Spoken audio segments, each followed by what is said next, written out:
Well, driving conditions like when I left the Launceston depot to go to Queenstown via the lakes, that used to take me 9 hours. Younger people today, they ask me, some of them, what was you doing?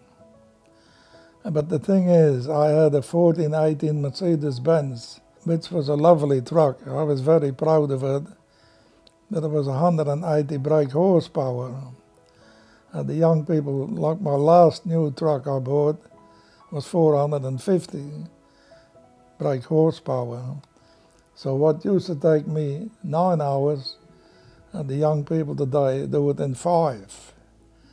And one young chap said to me once, what were you doing? I said, well, changing flipping gears, because that's all you used to do, going up over the lakes. I can tell you another story about the lake. One night, about 8:30, it was snowing, and I was going across the Ouse River, coming up the hill, and the snow was on the road, and it was a bit slippery, and my truck started to kick sideways, and I sort of stopped the vehicle, and I stopped, and it's snowing, and I didn't know what to do. The best thing I could do is get into my sleeping bag, and I stayed till the next morning, 10:30, nearly 11 o'clock, when the grader driver came along and pulled me over the hill. That night, I could have given my truck away and the load of freight too. It was awful.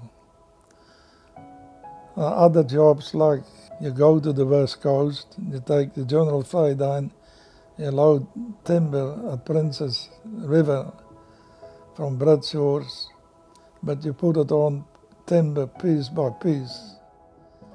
And then you set off to go back to Launceston. You never had much sleep, you worked pretty hard, so sometimes you just had to have a snooze. So what I did is I lit a cigarette, leaned over the steering wheel, and when my fingers burned, I wake up again and continue.